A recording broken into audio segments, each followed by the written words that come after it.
America पूरे world में one of the most richest और प्रॉस्परस सोसाइटी है, पर वहाँ गन वायलेंस भी सबसे ज्यादा है। लोग स्कूल किड्स को वीडियो गेम की तरह शूट कर देते हैं। ये सिर्फ एंजाइटी और फ्रस्ट्रेशन का नतीजा है जो अमेरिकन सोसाइटी में लिमिट क्रॉस कर चुका है। पर इस दुनिया का हर एक इंसान स्ट्रेस, एंजाइटी और फ्रस्ट्रेशन से परेशान है। कई लोग तो इतने परेशान हैं कि वो सुसाइड तक कर लेते हैं। सो इन सारे प्रॉब्लम से लड़ने के लिए ऑथर मार्क मैनसन ने एक बुक लिखी है, the best selling book, the subtle art of not giving a fuck. Imagine करो एक ऐसा इंसान जिसने अपनी पूरी लाइफ अल्कोहल और गैम्बलिंग को दे दी, अ कंप्लीट फेलियर। वो बस छोटे मोटे काम करता था और लोग उससे ज्यादा की उम्मीद भी नहीं करते थे। पर एक दिन एक वर्ल्ड फेमस राइटर बन गया और उसका लास्ट मैसेज, जो कि उसके ग्रेव स्टोन पे भी लिखा था, डोंट ट्राई। ये एडवाइस आपको थोड़ा अजीब लग रहा होगा, but trust me, this can change your life. हम जिस महान नॉवेलिस्ट की बात कर रहे हैं उनका नाम था चार्ल्स बुकोस्की। एक वर्ल्ड फेमस राइटर होने के बाद भी उन्होंने कभी भी रोल मॉडल बनने की कोशिश नहीं की। He was brutally honest about his flaws, इसलिए लोग उन्हें पसंद करते थे क्योंकि उन्होंने कभी भी वो बनने की कोशिश नहीं की जो वो नहीं थे।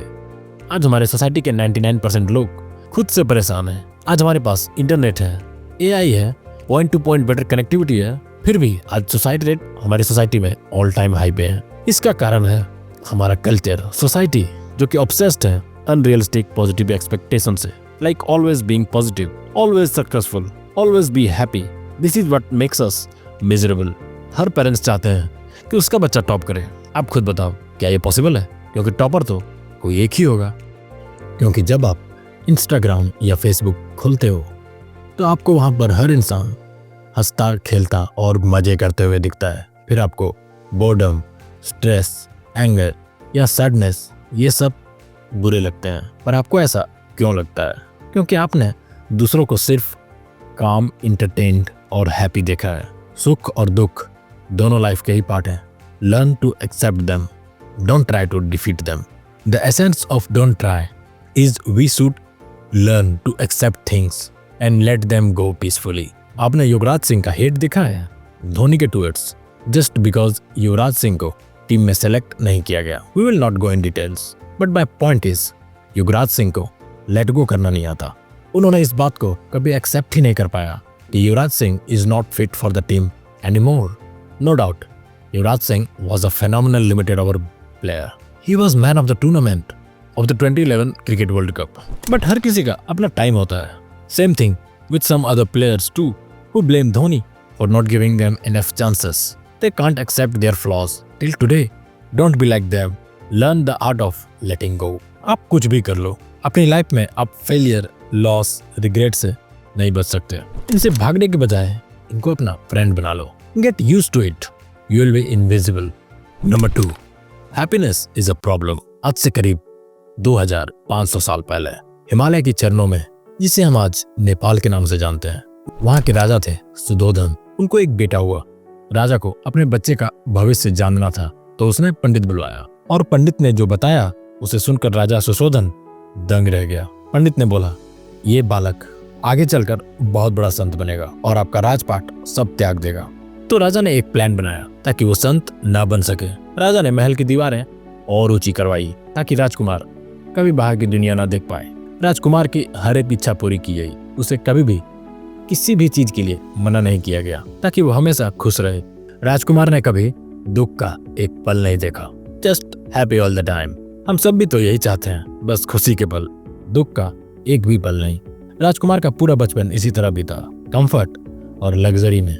राजा ने हर एक चीज की राजकुमार की खुशी के लिए। पर एक समय के बाद राजकुमार की खुशी एम्प्टीनेस में बदल गई। समय के साथ साथ महल की सारी सुख सुविधाएं राजकुमार को बकवास लगने लगी। हैप्पीनेस की तलाश में राजकुमार एक रात महल से भाग निकले। फिर उसने पहली बार ह्यूमन सफरिंग को देखा। उसने लोगों को बीमार देखा, उसने बूढ़े लोगों को देखा, लोगों को मरते हुए देखा। He was in shock and deep pain. फिर वो परेशान राजकुमार एक पेड़ के नीचे बैठा और निश्चय किया कि मैं तब तक नहीं उठूंगा जब तक मैं सत्य को ना जान लूं। फिर उन्होंने रियलाइज किया कि जीवन का दूसरा नाम तकलीफ ही है, यानी जीवन तकलीफों से भरी पड़ी है। अमीर अपने पैसे की वजह से परेशान है तो गरीब अपनी गरीबी के कारण, जिनके घर में बच्चे नहीं हैं वो बच्चे ना होने से परेशान हैं, और जिनके बच्चे हैं वो अपने बच्चों से परेशान है। पंडित की भविष्यवाणी सत्य हुई और राजकुमार बन गया गौतम बुद्ध। सो असंतुष्टि और बेचैनी ह्यूमन नेचर का इनहेरेंट पार्ट है। As Gautam Buddha said, life itself is a form of suffering, और सफरिंग बहुत जरूरी भी है। एज अ ह्यूमन बीइंग हमारा इवोल्यूशन ही उस प्रकार से हुआ है, सर्टेन डिग्री ऑफ डिससेटिस्फैक्शन और इनसिक्योरिटी के साथ जीवन बिताएं। कितनी बड़ी प्रॉब्लम है हमारे सिस्टम की कि हम हमेशा डिससेटिस्फाइड और इनसिक्योर रहते हैं। अगर आप भी ऐसा सोच रहे हो तो आप गलत हो, क्योंकि डिससेटिस्फैक्शन और इनसिक्योरिटी हमारे लिए एक वरदान है। इसी इनसिक्योरिटी की वजह से हम हार्डवर्क करते हैं सर्वाइवल के लिए। ह्यूमंस पहले जंगलों में रहते थे, अगर वो वहाँ सेटिस्फाइड होते तो ह्यूमन सोसाइटीज कभी नहीं बनती। ह्यूमंस पहले पैदल चलते थे, अगर वो उसमें सेटिस्फाइड होते तो कार्स और बाइक्स नहीं बनाते। यानी ह्यूमंस के सारे इनोवेशंस का कारण पेन ही है, और इसी डिससेटिस्फाइड से सेटिस्फाइड की जर्नी को हैप्पीनेस कहते हैं। Happiness comes from solving problem. अगर आप खुश रहना चाहते हो तो आपको कुछ चाहिए सॉल्व करने के लिए। Happiness is therefore a form of action. Happiness आपको किसी यूट्यूब वीडियो में नहीं मिलेगा, ना ही किसी ड्रीम जॉब में। Happiness is a constant work in progress. So don't try to avoid problems और pain, choose the problem you enjoy solving. आप अपना स्ट्रगल खुद चुनो, क्योंकि स्ट्रगल के बिना हैप्पीनेस हो ही नहीं सकती। विराट कोहली ने अपना स्ट्रगल चूज किया, डेली प्रैक्टिस, डेली जिम और स्ट्रिक्ट डाइट का। ये एक स्ट्रगल ही है, पर आज वो एक हैप्पी क्रिकेटर है। हर किसी को फिजिकली फिट बॉडी चाहिए, पर मिलती उसी को है जो जिम से मिलने वाली पेन और फिजिकल स्ट्रेस को अप्रिशिएट करता है। So don't find happiness, find your problems you love solving, find the pain worth having. You are not special. आपने सेल्फ एस्टीम का नाम सुना है? जो सेल्फ हेल्प गुरुज आपको चिपकाते रहते हैं। 1960s में साइकोलॉजिस्ट ने इसे खूब प्रमोट किया। उनका मानना था कि खुद के बारे में पॉजिटिव थॉट्स और पॉजिटिव फीलिंग्स रखने से यू कैन परफॉर्म बेटर, और ये कुछ हद तक सही भी था। पर इस सेल्फ एस्टीम मूवमेंट का साइड इफेक्ट भी हुआ, और मुझे लगता है काफी हुआ, क्योंकि हर किसी को ये कह देना कि आप नेक्स्ट आइंस्टीन बन सकते हो, आप नेक्स्ट सचिन तेंदुलकर हो, या आप नेक्स्ट रामानुजन हो, सिर्फ उसके सेल्फ एस्टीम को बढ़ाने के लिए, ये ठीक तो बिल्कुल नहीं है। जब एक बच्चा ये सब सुनते हुए बड़ा होता है कि वो एक्स्ट्रा ऑर्डिनरी है, वो स्पेशल है, तो वो खुद को एंटाइटल्ड समझने लगता है। उनको लगने लगता है कि वो सक्सेस डिजर्व करते हैं बिना कोई हार्डवर्क के। उनको लगता है कि उनके प्रॉब्लम्स बाकी सबके प्रॉब्लम्स से ज़्यादा इंपॉर्टेंट है, क्योंकि वो सो कॉल्ड स्पेशल हैं। फिर उनको जब मन चाहे रिजल्ट नहीं मिलता, या कहें सक्सेस नहीं मिलती, तो सिस्टम को ही गाली देने लगते हैं। उनको लगता है कि दुनिया उनकी कर्जदार है, और ये फेल हो गए मतलब सिस्टम में कुछ गड़बड़ है। ऐसे लोगों की एक और प्रजाति होती है, उनको लगता है कि दुनिया ने उनको बहुत सताया है, देवदास टाइप। सो ये भी स्पेशल है, एटलीस्ट खुद की नज़रों में, और वो स्पेशल ट्रीटमेंट डिजर्व करते हैं। देखा जाए तो ये दोनों सेम ही है, किसी न किसी प्रकार से खुद को स्पेशल समझते हैं। पर सच तो ये है कि पर्सनल प्रॉब्लम जैसी कोई चीज़ नहीं होती। There is no such thing as personal problem. अगर आपके लाइफ में कोई प्रॉब्लम या ऑब्स्टिकल है, तो चांसेस हैं कि लाखों लोगों को सेम प्रॉब्लम आपसे पहले थी। सेम प्रॉब्लम और ऑब्स्टिकल लाखों लोगों को फ्यूचर में भी होंगी, और अभी प्रेजेंट में भी है। इसका मतलब यू आर नॉट स्पेशल। मैं, आप और इस दुनिया के ज़्यादातर लोग बस ऑर्डिनरी लोग हैं, एवरेज, स्टैटिस्टिकली स्पीकिंग। और ये कोई इंसल्ट नहीं है, इट्स लिबरेटिंग, क्योंकि फिर आपके ऊपर परफेक्ट होने का प्रेशर नहीं होता, और आप सही मायने में खुद के लिए जीते हो, और आप सही मायने में खुद के लिए जीना स्टार्ट करते हो। आप उन चीज़ों पे काम करना स्टार्ट करते हो जो आपके लिए मैटर करते हैं, आपका relationship, family, health. So remember, you are not special. पर ज़्यादातर लोग इसे एक्सेप्ट करने से डरते हैं कि वो मीडियोकर है। उन सबको लगता है, और शायद आपको भी लगता होगा, कि अगर आप खुद को मीडियोकर मान लोगे तो शायद आप कभी कुछ ग्रेट अचीव ना कर पाओ, और आपकी लाइफ बेकार हो जाएगी।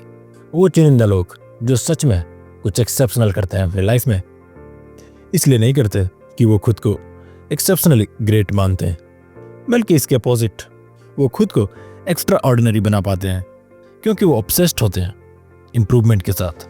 और वो इम्प्रूवमेंट का ऑब्सेशन तभी आएगा जब आप खुद को मीडियोकर समझोगे। And this every person can be extraordinary and achieve greatness. You are always choosing. William James had problems. Really bad problems. विलियम जेम्स का जन्म एक रिच और फेमस फैमिली में हुआ था। जन्म के साथ ही उनको कई लाइफ थ्रेटनिंग हेल्थ इश्यूज थी। एक आई प्रॉब्लम जो बचपन में ही उनको टेम्पररी ब्लाइंड कर चुका था। एक टेरिबल स्टमक प्रॉब्लम जिसके कारण उनको एक्सेसिव वोमिटिंग होता और मजबूरन एक्स्ट्रा सेंसिटिव डाइट लेनी पड़ती। उनको सुनने में प्रॉब्लम था। अगर ये सब आपको कम लग रहा है तो उनको बैक स्पैज़म भी था जिसके कारण उनको खड़े रहने में भी प्रॉब्लम होती थी। उनकी लाइफ कंप्लीट हेल हो चुकी थी।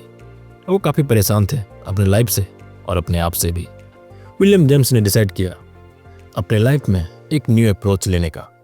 विद दिस एक्सपेरिमेंट वो अपने आने वाले 1 साल इस बिलीव के साथ बिताएंगे कि उनके लाइफ में जो कुछ भी हो रहा है, अच्छा या बुरा, उसके लिए 100% सिर्फ और सिर्फ खुद को रिस्पॉन्सिबल समझेंगे और वो पूरी कोशिश करेंगे अपने सर्कमस्टेंसेस को चेंज करने की। For 365 days he would give his 100%. If nothing changes, तो वो मान लेंगे कि वो पावरलेस है अपने सर्कमस्टेंसेस के सामने और अपनी लाइफ को खत्म कर देंगे। अब पंचलाइन सुनो। विलियम जेम्स आगे चलकर अमेरिकन साइकोलॉजी के जनक बने, यानी फादर ऑफ अमेरिकन साइकोलॉजी, और वो अपने टाइम के मोस्ट इन्फ्लुएंशियल फिलोसफर और साइकोलॉजिस्ट थे। उन्होंने अपने लाइफ में जो भी अचीव किया उसका क्रेडिट उन्होंने उस एक्सपेरिमेंट को दिया जिसका नाम था रीबर्थ। हर इंडिविजुअल का पर्सनल इंप्रूवमेंट और सेल्फ ग्रोथ का स्टार्टिंग पॉइंट यहीं से होता है। जब उसे रियलाइज होता है कि उसके लाइफ में होने वाले हर प्रॉब्लम, हर इवेंट के लिए सिर्फ और सिर्फ वो खुद रिस्पॉन्सिबल है, फिर चाहे सर्कमस्टेंसेस जो भी हो। Just like William James, life में हमारे साथ क्या होगा, हमें कब फेलियर फेस करना होगा, कब हम किसी मुसीबत में फंसेंगे, इस पर हमारा कोई कंट्रोल नहीं है। पर उस इवेंट को हम किस तरीके से इंटरप्रेट करते हैं और कैसे रिस्पॉन्ड करते हैं, उस पर हमारा 100% कंट्रोल होता है। अक्सर हम खुद को समझाते हैं I don't have a choice जब हम ट्रैप्ड और पावरलेस फील करते हैं।